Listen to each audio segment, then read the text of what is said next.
mukaddes bayrak, alevlensin daim vatanda. Başımız üzere, saf kokumuz yer, yol göstersin o halkımıza.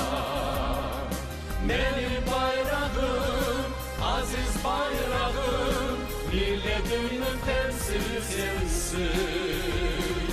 Biz sana sadık olurmuz dayım, Kırım Tatar sen ile yensin.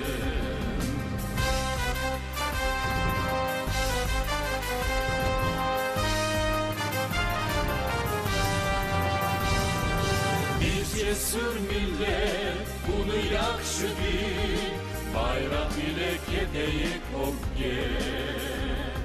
Yeniş edersin, uç kuvvet dersin, Kırım Tatar bayrağımız gel. Dalgalı bayrak, mukaddes bayrak, avelensin daim vatanda. Başımız üzere, saf kokumuz der, yok göstersin o halkımızga. Benim bayrağım, aziz bayrağım, milletimin temsili sensin. Biz sana sadık olurmuz dayım, Kırım Tatar sen ile yensin.